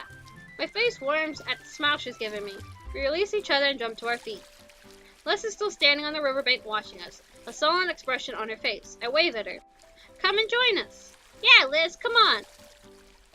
Liz continues to give us that sullen look, but something in her must have snapped because she suddenly jumps into the river and runs over to us. Once she catches us, she throws herself at me and Cerise, causing all three of us to tumble back into the shallow water. We lay there together and laugh. I don't know how long we laugh for, but I don't want it to end. Please stay here with me. Promise me you will. I feel these words welling up within my heart, but I cannot bring myself to say them. Aww, so you love your new friends. For they are selfish words I'll never say, not to anyone. Never again.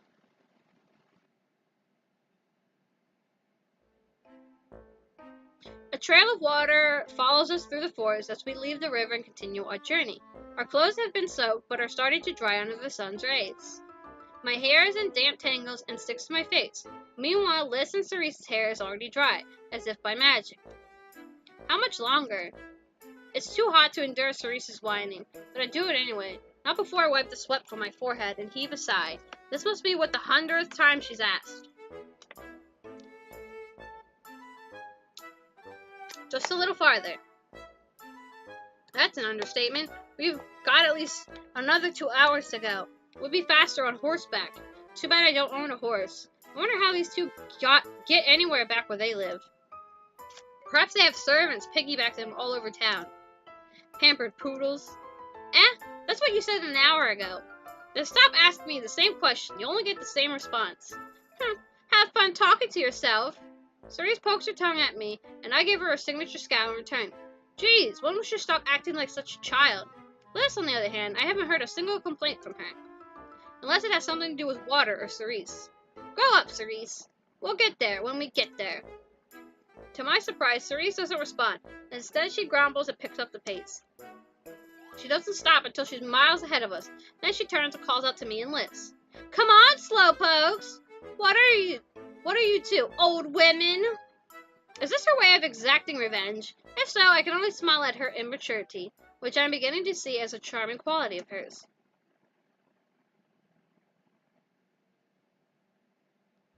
It's late afternoon by the time the town of Ravel comes into sight. It sits just up ahead on flat ground, where the forest ends and a dirt road begins. I see the tiled roofs of numerous houses and shops calling out to me. It's been a while since I set foot in the town. Are we there? We're here. Finally! Cerise beams and run down the dirt road and towards town. Cerise, wait for me! Liz chases after her, and I'm left with no choice but to run too, like a mother chasing after her disobedient children.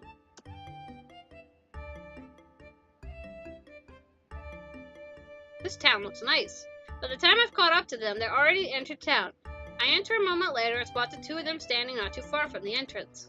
Some townspeople have already flocked around Cerise and Liz. It's no surprise to me. They look like fairy tale princesses after all, not to mention their milky white skin.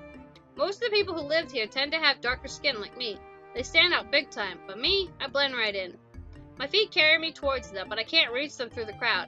I can only stand behind the strangers and watch the girls through the gaps between the crowd's elbows. Liz looks uncomfortable. She averts her eyes away from the strangers around her. Meanwhile, Cerise is bathing in the attention. It's just like her. Where did you two come from, and what's your business here? We fell from the sky and we're looking for a human who can help us return home. Where's your home, love? The sky! This girl is out of her mind. Honey, I told you this is a waste of time. Let's go. The man walks away, but the woman stays for a moment longer and speaks to Cerise with kindness. I'm sorry, dear. I don't know of anyone who has come from or been to the sky. Good luck to you both. The woman bids them farewell and joins her husband. Just when I think it's over, a little girl approaches Liz, an expression of awe on her features. I hope you find your way back home, pretty lady. Liz flushes at the girl's words and sends her a shy smile in return. Sapphire, leave the girls alone. The little girl smiles before she runs off to rejoin her mother and father. Once the family leave the scene, the rest of the crowd disperses too, having lost interest in the two foreigners. Without a word, I reproach the two of them. They notice me, but my presence doesn't lift their now sullen moods. It must be nice to have parents. I miss home. We're never getting home. Everyone in this town thinks we're crazy. That's right, you are crazy. What? We seem to be attracting another crowd. People watch us, their eyes judgmental and questioning. The two girls look back at me, hopelessness in their eyes. That's it, I have to get them away from here. Crazy for giving up. These words escape my mouth as I take both their hands into my own and drag them away from the entrance, the crowd, and the judgment. I don't stop until we are far away from the commotion of the town. Then I pull them aside and look them both in the eye. You can't let the comments of a few half-witted townspeople get you down. We should go around and ask some more before you decide to give up and mope. They're quiet for a moment, and I feel like shaking some sense into them. Seriously, what happened to their confident attitude from moments before? It went straight out the window with just a few words from people they don't even know. Well, what do you say? You're right. Yay, you cheered him up. Time passes. It takes us about 2 hours to knock on every door and ask every townspeople in sight. What are we asking exactly? The impossible. I've been questioning this from the beginning, but still, I can't tell them that. Can't let them give up. In our search, we've discovered nothing, except for the fact that the townspeople really do think Liz and Cerise are insane. Rumors about them have spread around town, and some people are starting being hostile towards us.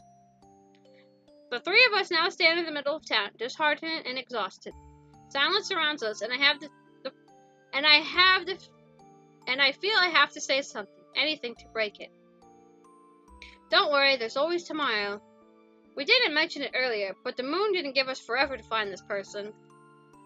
If we don't find them soon, I'm afraid of what will happen. Yes, the moon told us we only have 3 days to find them. He also said that they would come to us, or we'd find them somewhere in this area. Around this area. That's why we landed here. My mind goes blank. What am I supposed to say? I'm not even sure if I believe them and their tall tales. But I do know that the right thing. Right now, we're all tired, and this is turning out to be nothing but a wild goose chase. They look at me with pleading puppy eyes, begging me to have the answers to all their problems. In the end, I do the only thing I can do. I pull the two of them into an embrace, and they return it. We stay in place like that for a moment. I think they might cry in my arms, but they don't. They're strong. It's getting late. I think we should turn in for now. We can look again first thing tomorrow. They give me a quick squeeze, a gesture of thanks as they pull away from me. They appear a little like their normal selves now. Cerise gives me a pout and nods. Liz just smiles at me. I take their hands in mine once again and lead them down the cobblestone path. We passed an inn earlier. We'll stay there the night. Warm hands remind me I'm alive on this cold and starry night.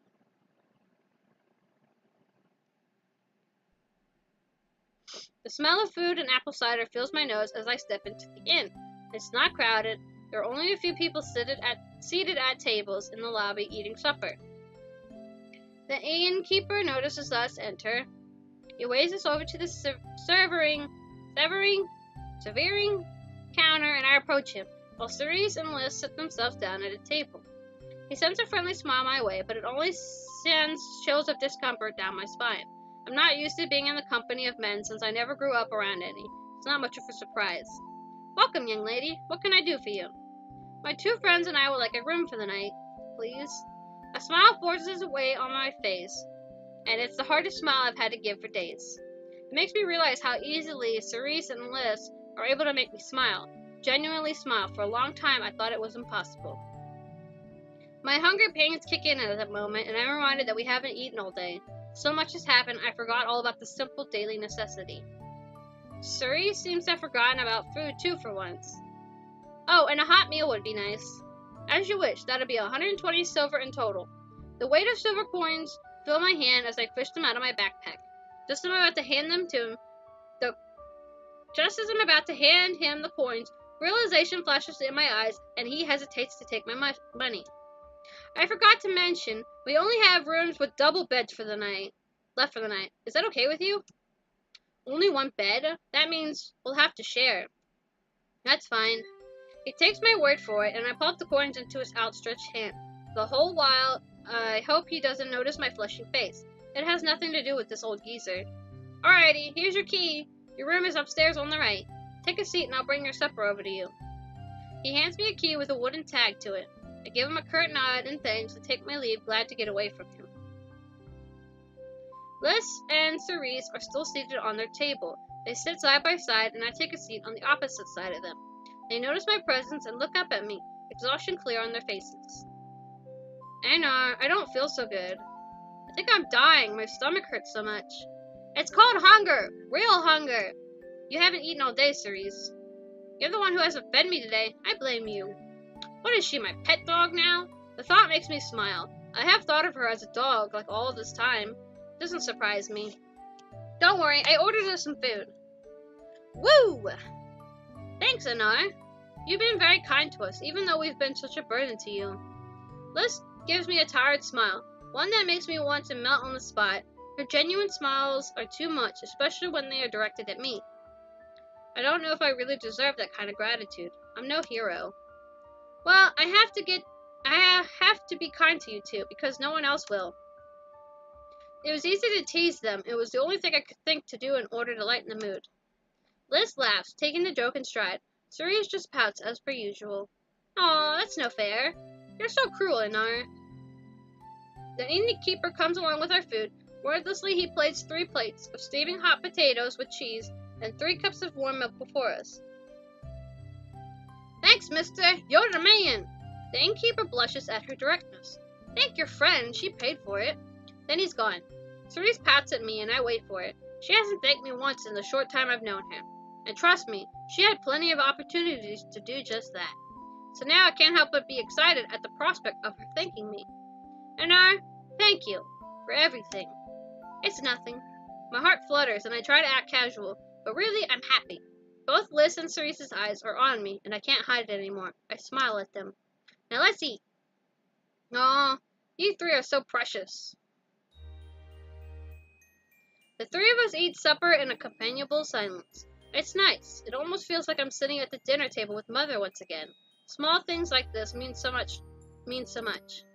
I'm the one who finishes my meal first, downing my milk in 1 swig. I was starving.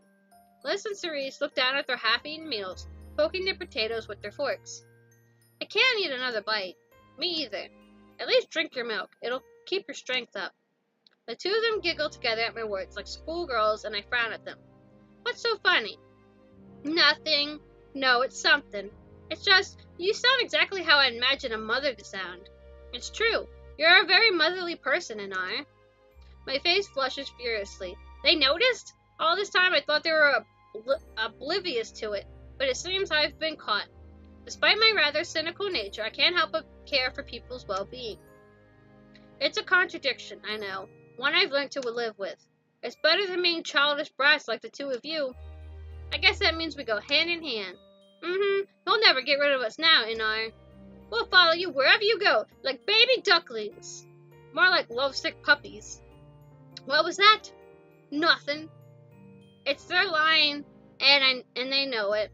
I pull it on them just to see how they like it. They both laugh. It's not the reaction I expected, but I like it. That does not suit you at all. Haha, never do that again. A scowl forms on my face as I pretend to be annoyed, but on the inside, I'm beaming.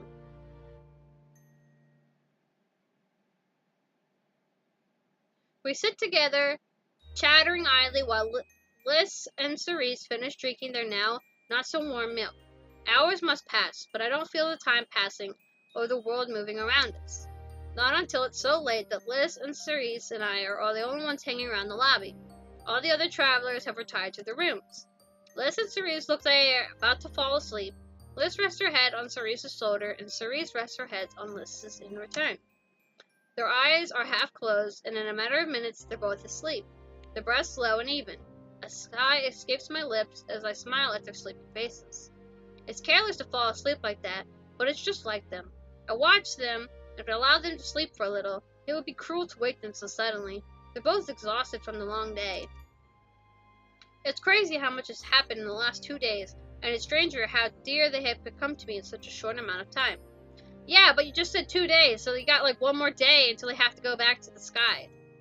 Though somehow it feels natural, like it was meant to happen all along. Time passes, and I decide to take them to bed. It'll be much more comfortable then. With that thought in mind, I stand up and give them both a gentle shake. I didn't do it! Cerise yells half asleep. What do you mean? Shh, it's just me. Cerise gives me a titled look, but allows me to lead her along with Liz up the stairs and into our room. Did you do something in the sky? The 3 of us step into a small room. All it contains is a double bed and a large cabinet pushed up against the wall. A window shines starlight into the room, meaning there's no need to light a candle. Liz and Cerise don't waste any time getting into bed. They kick off their shoes and climb under the covers, not bothering to remove their clothes. I do the same, my exhaustion finally catching up with me and making my eyes heavy. With a yawn, I slip into the space between the 2 girls they had saved it just for me. Liz cuddles up to me and rests her head on my left shoulder, while Cerise cuddles up to my right. This is heaven. You said it. Yeah, it is. Won't you tell us another story? Yes, please. A short laugh escapes me, and I try to steady my breath. All right, I have just the story to tell you both. But this story isn't fiction. It isn't? No, it's the story of my past. The story of my mother, to be more precise. Whatever happened, you can tell us. Well, listen, we're here for you, Einar. It's not easy for me to say. It's not exactly a happy story, but I'll try. They're quiet, and I take that as my cue to start. Before I do, I take a deep breath and prepare myself. I never told the story to anyone, but I feel I can be open with them. I want them to know. I want to share this with them. That's why I have the strength to say this out loud for the first time. My mother gave birth to me when she was only 18, and my mother didn't know who my father was, so he was never part of our lives. Mother and I lived a sheltered life in the forest, away from the corruption of society. Each day Mother would take me for walks in the forest and teach me about all the plants and their uses. She taught me all I know about herbalism, and she told me many stories about the stars and the moon.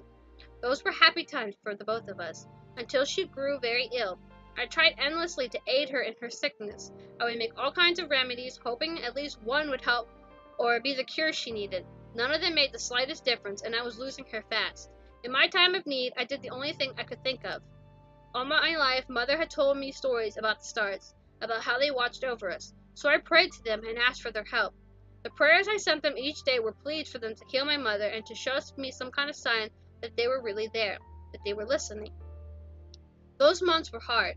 It was awful to watch Mother wither away each day. I was only 14 at the time. Mother was bedridden, and I had to care for her all on my own. The stars never gave me a sign. They never answered my prayers. One night, I awoke to find Mother stone cold beside me. She was dead. Dead at the age of 32, and there was nothing I could do to bring her back. Anger shook through me. It was the only emotion I could feel at the time. Cold and pure hatred. That's what I sent the stars. No longer was I sending them pleas, only blame and hate. Oh, I'm so sorry, Einar. The stars are to blame for my mother's death. Why did I blame them? Well, someone is always to blame, right? Eventually, I had to leave Mother's side. Her corpse was beginning to rot, and she didn't smell like her usual self. In the end, I burnt the house with her inside. That's where we shared our good memories, along with the bad. I wanted her to stay with them. Each and every day, she enters my thoughts. I miss her. Not knowing what else to say, I leave it at that. My chest feels lighter. The hatred, the pain, I just released all of it. It was something I had been holding on to for far too long. My eyes water, but I don't cry. I've cried enough already. It's time to let these old feelings go. Liz and Cerise are quiet. I haven't heard a peep from them since I began telling my story. They must have fallen asleep. I try to study their faces, but it's now too dark for me to see their features. My heart leaps in my chest when a sudden burst of light illuminates from both their bodies, and I can only stare in awe as the two of them lit from the bed as if being carried by ghosts. What the heck is happening? They now levitate side by side just before me, their eyes closed and their bodies glowing with a bright light. My breath stops. I can't move. I'm frozen in bed. What on earth is happening? Are they leaving me? Liz! Cerise! My screams don't reach them, and my thoughts are interrupted by another burst of white light. This time the light completely envelopes both Liz and Cerise. The light is blinding, and it makes me want to scream. Have they left me? The light disappears, and I can see once again, but relief doesn't wash over me. Who the heck are you?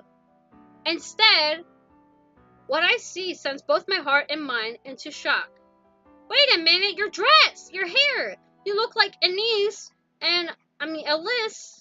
and Cerise combined into one. Instead, what I see sends both my heart and mind into shock. Liz and Cerise are gone. All that remains of them is a girl. A strange girl I've never seen before. Her hair is short and snow white, her skin is milky, and her eyes are full of stars. She wears a beautiful multicolored dress of blue, orange, and pink. There's a look of utter peace on her face as she sends a warm smile my way. My heart can't take this. Her pretty lips move, and I know she's speaking to me, but I can't hear her words. Thank you, she mouths, and I lose consciousness. What the heck? The morning light shining through the window is the first thing I see when I open my eyes. I'm still in the inn, but I don't remember falling asleep. What happened last night? The memory of Liz, and Cerise disappearing before my eyes floods my mind. Had it been nothing but a dream? I'm too afraid to check, too afraid to see that they have left me, so I stare at the ceiling. You're finally awake. My heart jumps. That voice! I don't recognize it, but at the same time, it sounds familiar.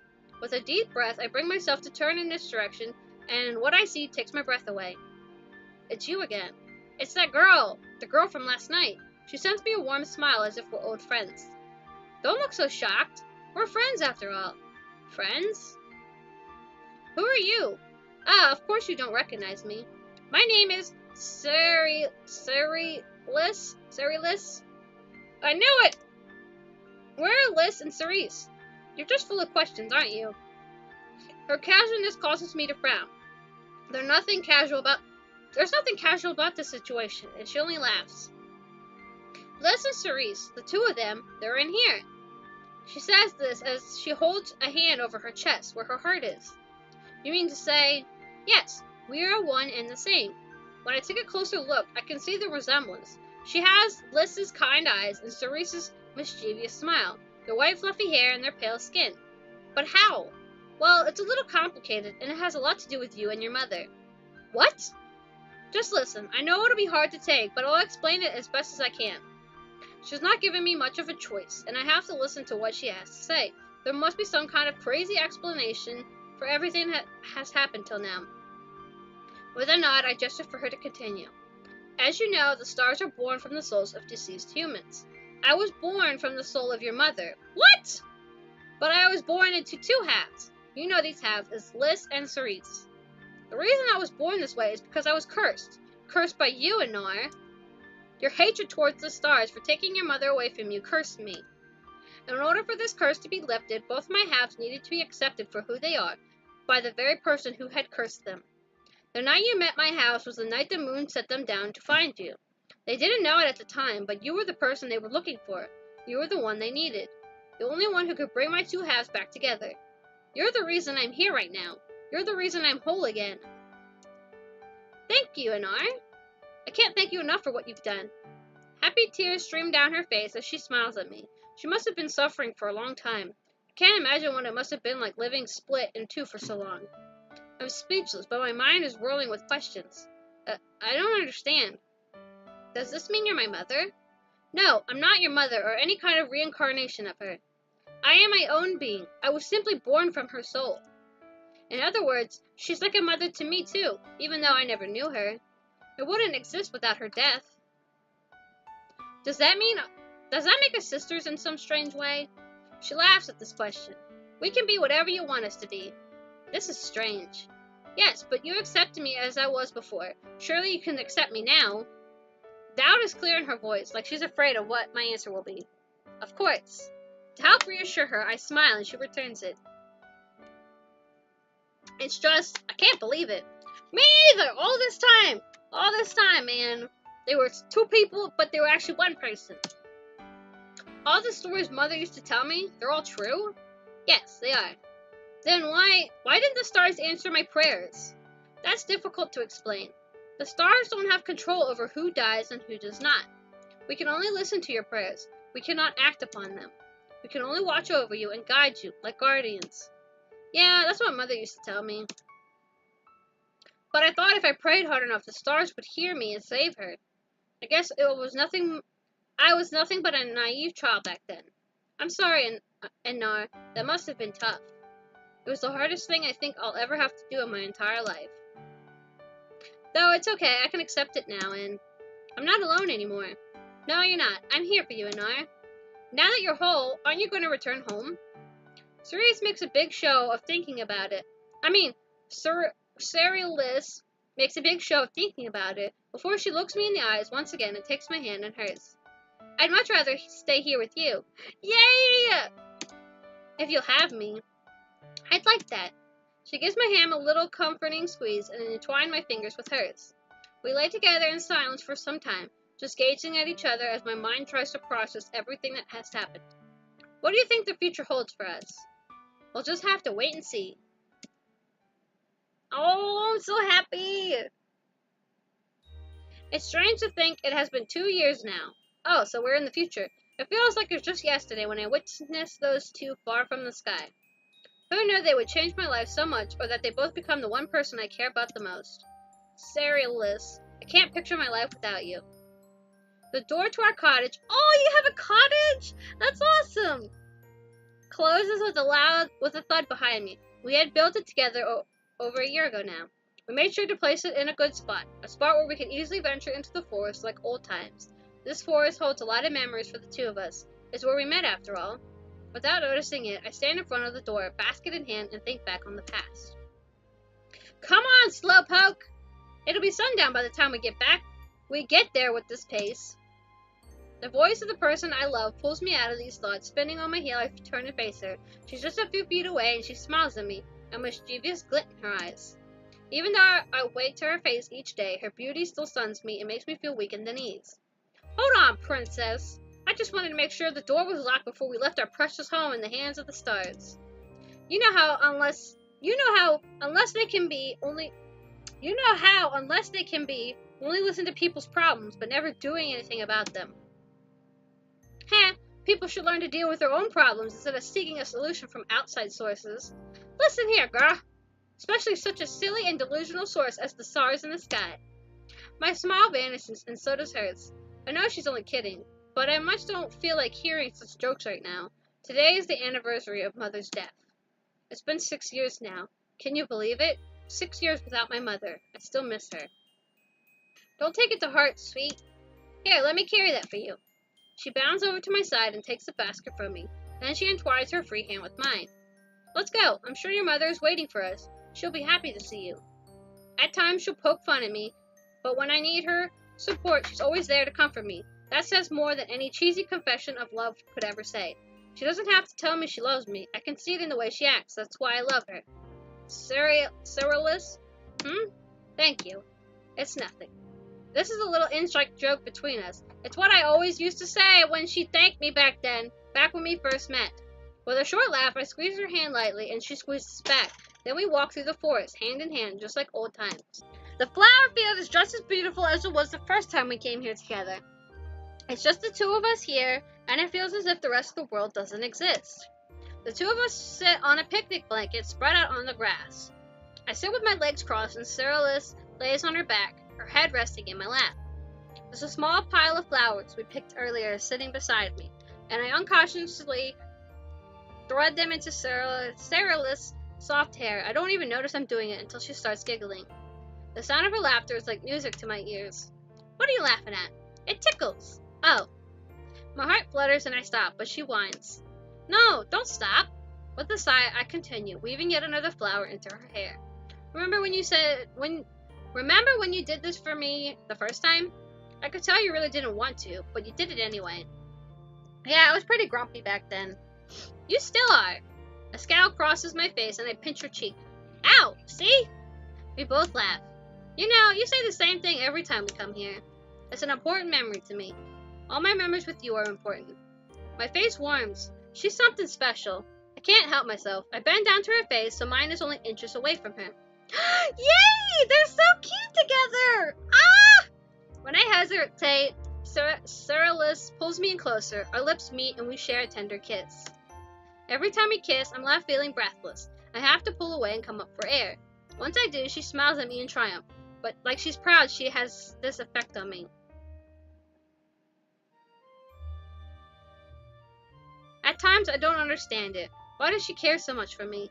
It's hard for me to believe she'd willingly choose to stay by my side. Starlit didn't tell me back then, but when she made the decision to stay here with me, it meant she could never return home again. I often wondered if she regrets her decision, though I've never had the courage to ask, not till now. Do you regret staying? What a silly question. I thought you were smarter than that, Einar. Excuse me? Of course I don't regret it. I wouldn't be here with you right now. If I did, I'd have run off while you were sleeping a long time ago. If I could, I'd go back in time and make the same decisions over and over again, just to prove it to you. Okay, I get it. You don't have to get all sappy on me. Admit it, you love the sappy side of me. Sure. Do you have any regrets? Not one. With these words said, I plant a soft kiss on Starlit's forehead, and she closes her eyes. We stay like this for some time before I pull away.